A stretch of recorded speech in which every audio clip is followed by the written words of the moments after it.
You gave them everything. Your time, your patience, your understanding. And somehow, the more you gave, the further they drifted. You tried harder, showed up more, became even more available. But here's the strange part about avoidance. They only start feeling your value the moment they realize you might not always be there. This kind of clarity changes things. Subscribe if you want more of it. Most people believe that the way to make someone value you is to demonstrate your value to them. Show up consistently. Prove your loyalty. Demonstrate through repeated action that you are reliable, caring, and committed. And eventually, the thinking goes, they will recognize what they have. With secure attachment, that logic holds. With avoidant attachment, it inverts. Here's why. The avoidant nervous system was shaped in an environment where emotional needs were met with withdrawal, dismissal, or inconsistency. What adapted in response was a system that learned to associate emotional closeness with threat and emotional distance with safety. On the surface, this looks like they don't want connection. That's the misread most people make. What the avoidant actually has is a two-directional response to connection. When it's uncertain or slightly out of reach, their system leans toward it. When it becomes stable, consistent, and guaranteed, their system pushes away from it. Not because they're cruel, not because they don't feel anything, because guaranteed availability reads to the avoidant nervous system as the beginning of the beyond of a very entanglement they've spent their whole life learning to fear. So here's the mechanism in plain terms. The more stable and certain your presence becomes, the less psychological activation it produces in the avoidant. And without activation, without that low-level uncertainty that keeps the nervous system engaged, the relationship stops producing the internal experience they associate with feeling something real. The mirror effect is this. The avoidant only starts to feel the weight of your value when they can no longer take your presence for granted. Not when you perform distance, not when you play games. When you genuinely stop organizing your emotional life around their availability. That's what shifts everything. There are 4 phases to how this unfolds. Each one represents a change in the internal landscape, for them and for you. The first is the offering phase. This is the period most people recognize as the beginning. You're engaged. You're giving. You're showing the avoidant through behavior, through energy, through consistent presence, that you are a real source of connection and care. Externally, the dynamic feels warm. There are moments of closeness. Things feel promising. Internally, the avoidant is receiving this but not fully metabolizing it. Their system is noting your availability without attaching weight to it. The more reliably you show up, the more your presence becomes ambient, like background noise. Present, unregistered. This isn't malice, it's neurology. The avoidant nervous system habituates quickly to consistent stimuli, and habituation is the death of perceived value. The second phase is what you could call the invisible threshold. At some point, without any single dramatic moment, the dynamic tips. You have given enough, adjusted enough, and received little enough back that something changes inside you. It's not a decision you make consciously. It's a quiet internal shift. The hope that drove the offering starts to thin. The energy you were extending outward starts to turn inward, not because you chose to withdraw, but because there's simply not enough return to sustain the outflow. Externally, your behavior may look nearly identical to before. The change is subtle. But internally, you are no longer fully oriented toward them. The emotional center of gravity has started to move. And the avoidant, whose system is precisely calibrated to detect changes in relational availability, begins to register something different. The signal that was constant and clear is starting to fluctuate. That fluctuation is the first thing to genuinely activate their attachment system in a long time. The third phase is the recognition moment. This is the phase most people misread as the avoidant finally coming around. The avoidant starts to re-engage, more attention, more initiation, more moments where they seem present in a way they weren't before. What's happening internally is not a change of heart in the romantic sense.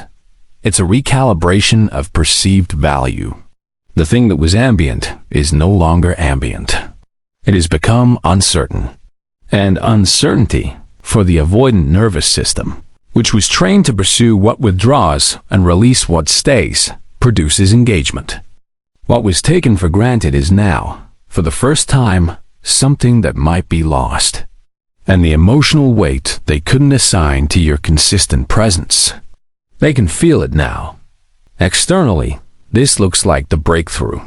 But here's the critical thing to understand. This recalibration is unstable if the conditions that produced it are removed. If you return immediately to full availability, the moment they re-engage, the dynamic resets. The ambient signal returns. The habituation resumes. The recognition moment is not the finish line. It is a window. The fourth phase is the integration point.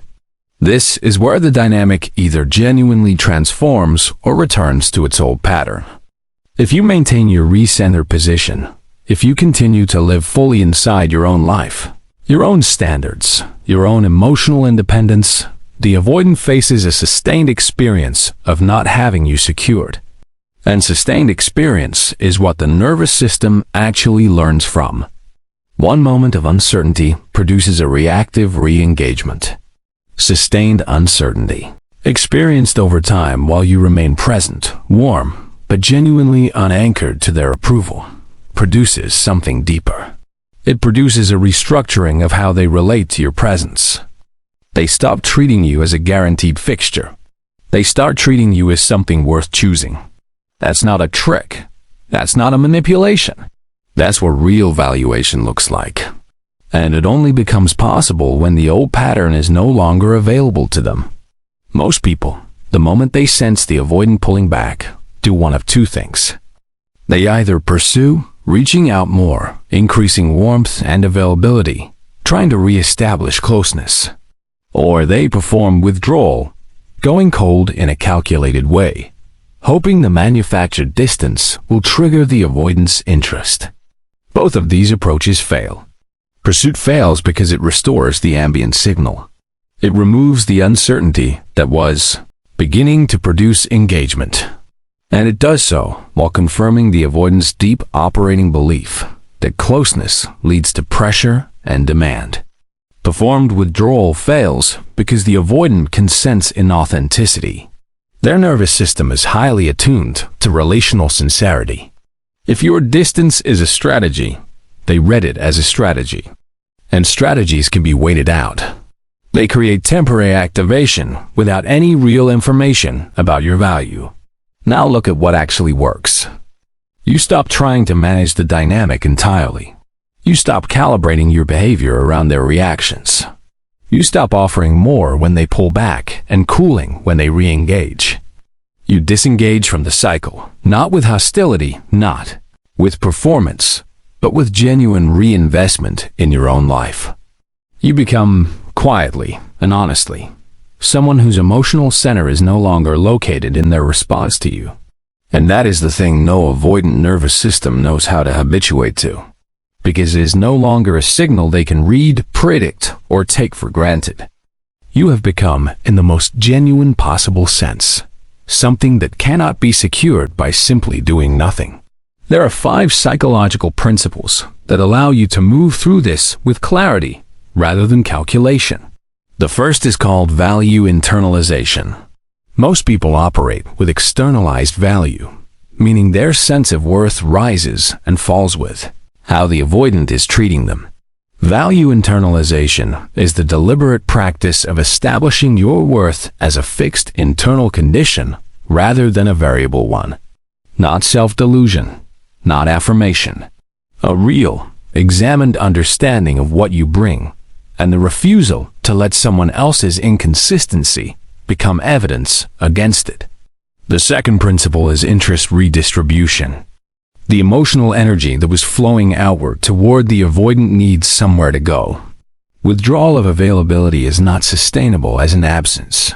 It must be filled with genuine reinvestment. Your work, your relationships, your development, your ambitions. Interest redistribution is not distraction. It is the reconstruction of a life that doesn't have a hole in it shaped like this person. The third is called response delay. When the avoidant re-engages, the natural impulse is to respond quickly and fully, to let your relief show, to restore warmth immediately.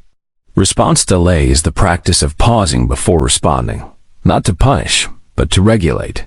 You respond thoughtfully, at your own pace, from your own center. This communicates, without words, that you are no longer organized around their timeline. And that communication is registered at the nervous system level. The fourth principle is expectation suspension. One of the things that keeps people stuck in this dynamic is the constant internal monitoring of the avoidance behavior for signs of change. Every message analyzed, every shift in tone assessed. Expectation suspension means you release the monitoring. You allow the dynamic to move at whatever pace it moves, or not move at all, without you holding your breath waiting for the outcome.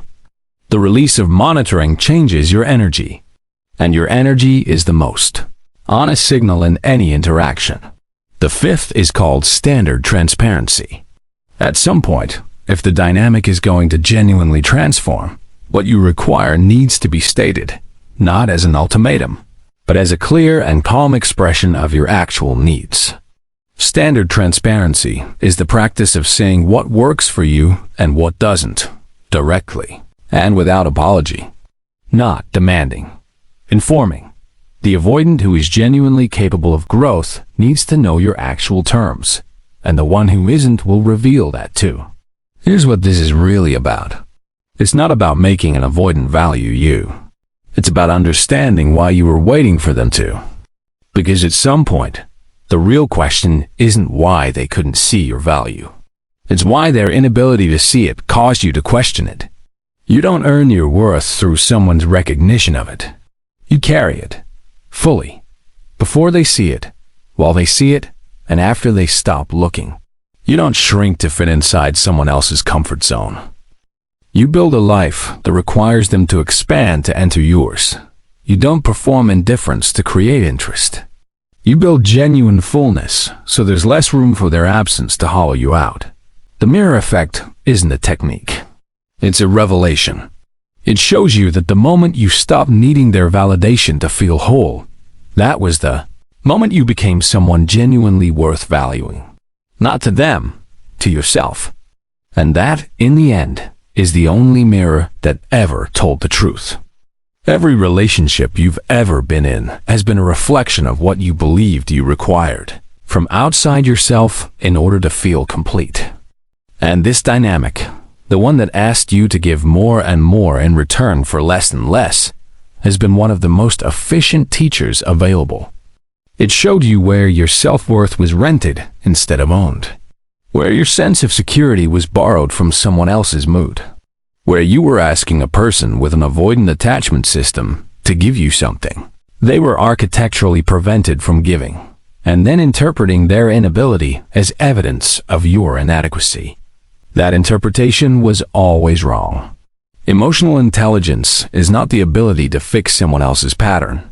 It is the ability to see yours, clearly, without self-blame, but also without excuses. Personal power is not making someone choose you.